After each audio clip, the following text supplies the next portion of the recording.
ವೀಕ್ಷಕರಿಗೆಲ್ರಿಗೂ ನಮಸ್ಕಾರ. ನಾನು ನಿಮ್ಮ ಅಶ್ವಿನಿ ಸತೀಶ್. ನೋಡ್ತಾ ಇದ್ದೀರಲ್ಲ, ನಾನು, ನನ್ನ ಮಗಳು, ನನ್ನ ಹಸ್ಬೆಂಡು 3 ಜನ ಕೂಡ ರೆಡಿಯಾಗಿದ್ದೀವಿ. ಈ ಕಾಸ್ಟ್ಯೂಮ್ ನೋಡಿದ್ರೇ ಗೊತ್ತಾಗುತ್ತೆ ಅನಿಸುತ್ತೆ. ನನ್ನ ಮಗಳ ಡ್ಯಾನ್ಸ್ ಕ್ಲಾಸಲ್ಲಿ ಇವತ್ತು ಆ್ಯನ್ಯುಯಲ್ ಡೇದು ಫಂಕ್ಷನ್ ನಡೀತಾ ಇದೆ. ಅವಳು 1 ಇಯರ್ ಆಯಿತು ಸೇರಿಕೊಂಡು. ಆ ಫಂಕ್ಷನ್ಗೋಸ್ಕರ ನಾವು ಇವಾಗ ಆಡಿಟೋರಿಯಮ್ಗೆ ಹೋಗ್ತಾ ಇದ್ದೀವಿ. ಆ್ಯಕ್ಚುಲಿ ಒನ್ ಇಯರ್ ಅನ್ನೋದಕ್ಕಿಂತ 1.5 ವರ್ಷ ಆಯಿತು ಅಂತಲೇ ಹೇಳ್ಬೋದು. ಪ್ರೋಗ್ರಾಮ್ನ ಸ್ವಲ್ಪ ಮುಂದಕ್ಕೆ ಹಾಕ್ಕೊಂಡು ಬಂದರು. ಅವರು ಸ್ವಲ್ಪ ಬ್ಯುಸಿ ಇದ್ದಿದ್ದರಿಂದ ಮಕ್ಕಳು ಟೈಮ್ನೆಲ್ಲ ಮ್ಯಾನೇಜ್ ಮಾಡಿಕೊಂಡು ಮಾಡಬೇಕು ಅನ್ನೋ ಕಾರಣಕ್ಕೋಸ್ಕರ. ಬಟ್ ಅನ್ಫಾರ್ಚುನೇಟ್ಲಿ ಏನಾಗ್ತಿತ್ತು ಅಂದರೆ, ನನ್ನ ಮಗಳಿಗೆ ಟೆಸ್ಟು, ಆ್ಯನ್ಯುಯಲ್ ಎಕ್ಸಾಮು ಎಲ್ಲ ಕೂಡ ಹತ್ತತ್ರನೇ ಇತ್ತು. ಸೊ ಏನು ಮಾಡೋದಕ್ಕಾಗಲ್ಲ, ಎಲ್ಲನೂ ಕೂಡ ಮ್ಯಾನೇಜ್ ಮಾಡಲೇಬೇಕಾಗುತ್ತೆ. ಸೊ ಹಾಗಾಗಿ ಈಗ ನೋಡ್ತಾ ಇದ್ದೀರಲ್ಲ, ಇದು ಬೆಳಿಗ್ಗೆಯಿಂದ ನಾನು ತೆಗೆದಿದ್ದಂಥ ಕ್ಲಿಪ್ಪಿಂಗು.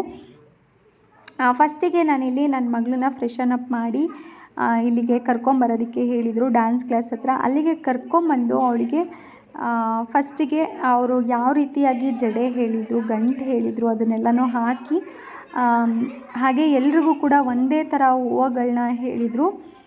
ಇದೆಲ್ಲ ಕೂಡ ಆರ್ಟಿಫಿಷಿಯಲ್ ಹೂವುಗಳನ್ನೇ ಹೇಳಿದರು. ಸೊ ಹಾಗಾಗಿ ಅದನ್ನೆಲ್ಲ ಹಾಕಿ ನಾವಿಲ್ಲಿ ಏನು ಮಾಡ್ತಾಯಿದ್ದೀವಿ, ಎಲ್ಲ ಮಕ್ಕಳುಗಳನ್ನು ಕೂಡ ರೆಡಿ ಮಾಡ್ತಾಯಿದ್ದೀವಿ. ನಂತರ ಹೊರಗಡೆಯಿಂದ ಮೇಕಪ್ ಮಾಡೋದಕ್ಕೆ ಅಂತ ಹೇಳಿಬಿಟ್ಟು ಕರೆಸಿದ್ರು.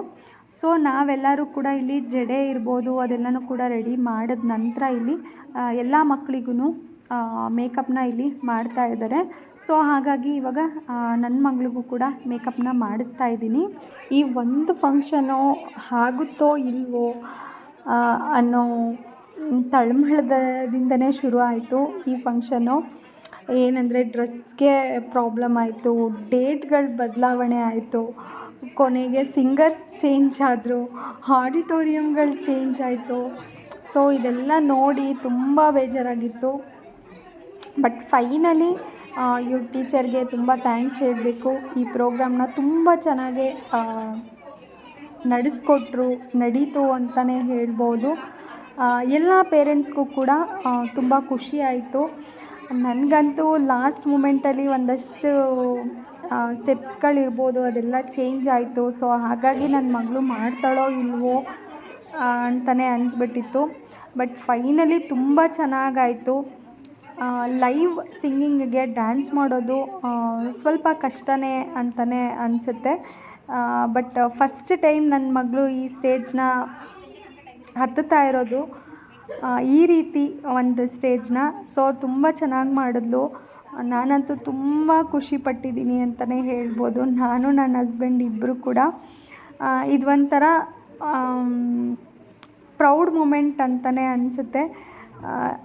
ಅವಳೇನು ಸಾಧನೆ ಮಾಡಿಲ್ಲ, ಈಗ ಕಲಿತಾ ಇದ್ದಾಳೆ. ಬಟ್ ಯಾವುದೇ ತಾಯಿಗಾದ್ರೂ ಇದನ್ನು ಕಲಿಬೇಕು ಮಕ್ಕಳು ಅನ್ನೋ ಆಸೆ ಇರುತ್ತಲ್ಲ. ಸೊ ಹಾಗಾಗಿ ನನ್ನ ಮಗಳು ಈ ಥರ ಕಲಿಬೇಕು ಅನ್ನೋ ಆಸೆ ಇತ್ತು.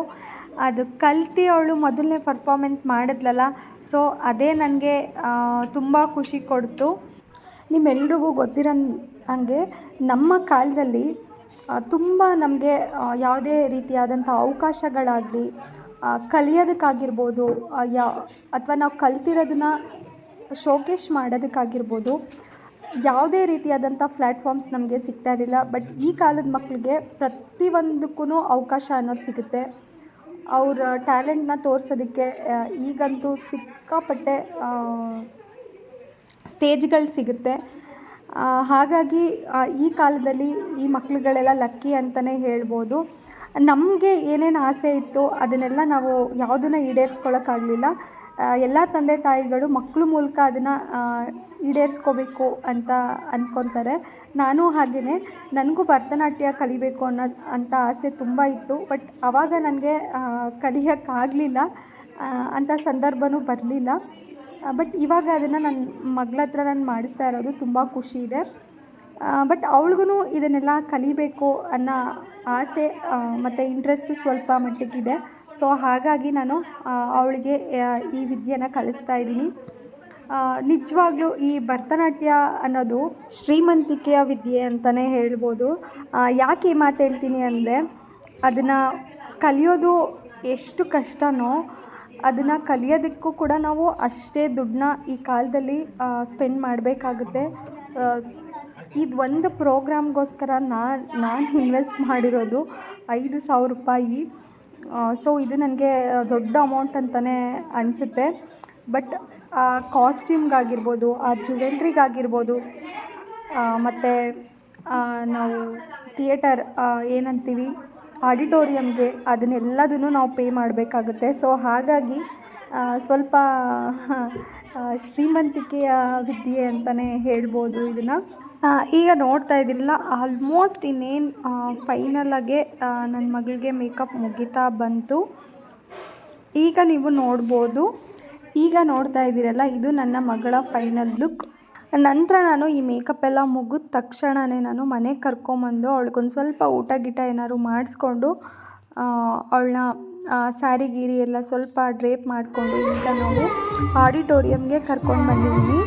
ಈಗ ಪ್ರೋಗ್ರಾಮ್ ಎಲ್ಲ ಶುರು ಆಗ್ತಿದೆ. ಇನ್ನು ಮುಂದೆ ನಾನು ಯಾವುದೇ ರೀತಿಯಾದಂಥ ವಾಯ್ಸ್ ಓವರ್ನ ಕೊಡೋದಿಲ್ಲ. ಪ್ರೋಗ್ರಾಮ್ನ ಹಾಗೇ ಹಾಕ್ತೀನಿ, ನೀವೆಲ್ಲ ನೋಡಿ ಎಂಜಾಯ್ ಮಾಡಿ.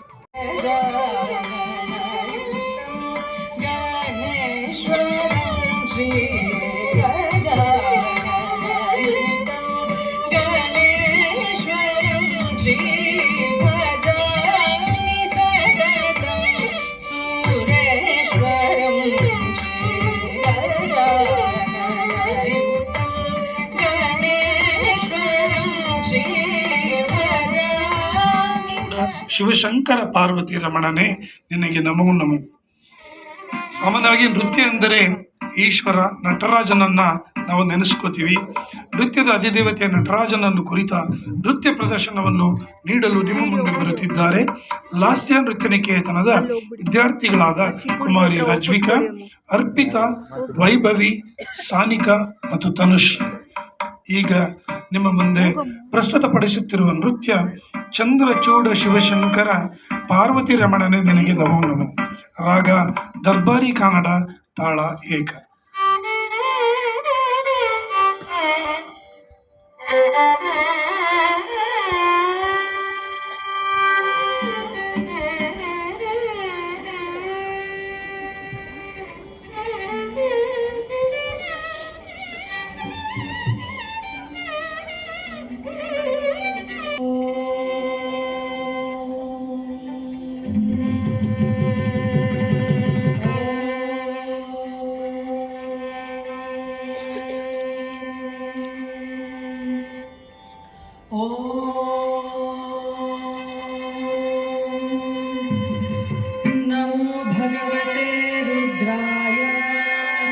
शंभवे नमः।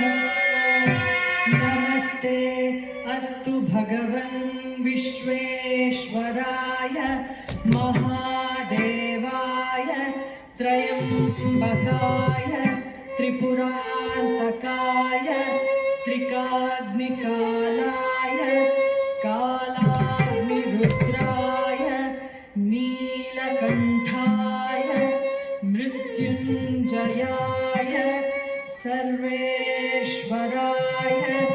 सदाशिवाय श्रीमन्महादेवाय नमः।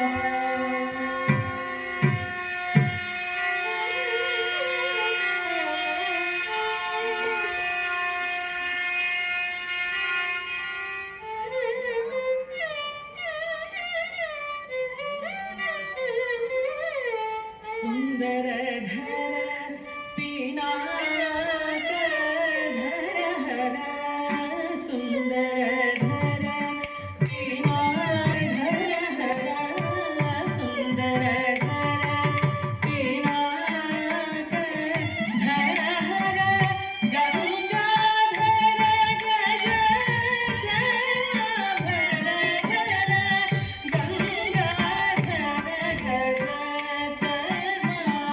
गज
ಹೇಗಿತ್ತು ನನ್ನ ಮಗಳು ಪ್ರೋಗ್ರಾಮು?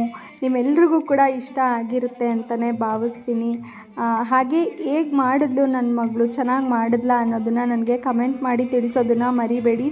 ಹಾಗೆ ನಿಮ್ಮೆಲ್ರಿಗೂ ಕೂಡ ಈ ವಿಡಿಯೋ ಇಷ್ಟ ಆಗಿರುತ್ತೆ ಅಂತಲೇ ಭಾವಿಸ್ತೀನಿ. ಸೊ ನಿಮ್ಮೆಲ್ರಿಗೂ ಕೂಡ ಇಷ್ಟ ಆಗಿದ್ದರೆ ಏನು ಮಾಡಬೇಕು? ಹೌದು, ಒಂದೇ ಒಂದು ಲೈಕ್ ಮಾಡಿ. ಹಾಗೆ ಇನ್ನೂ ಯಾರೆಲ್ಲ ನನ್ನ ಚಾನಲ್ನ ಸಬ್ಸ್ಕ್ರೈಬ್ ಮಾಡ್ತೀರಾ ನೋಡ್ತಾ ಇದ್ದರೆ ಪ್ಲೀಸ್ ಬೇಗ ಬೇಗ ನನ್ನ ಚಾನಲ್ನ ಸಬ್ಸ್ಕ್ರೈಬ್ ಮಾಡ್ಕೊಳ್ಳಿ, ನನಗೆ ಸಪೋರ್ಟ್ ಮಾಡಿ ಅಂತ ಕೇಳ್ಕೊತಾ ಈ ವ್ಲಾಗ್ನ ನಾನು ಮುಗಿಸ್ತಾ ಇದ್ದೀನಿ. ಮತ್ತು ನಾನು ನಿಮಗೆ ಇನ್ನೊಂದು ಹೊಸ ವ್ಲಾಗ್ ಜೊತೆ ಸಿಗ್ತೀನಿ. ಅಲ್ಲಿವರೆಗೂ ಟೇಕ್ ಕೇರ್, ಬಾಯ್ ಬಾಯ್.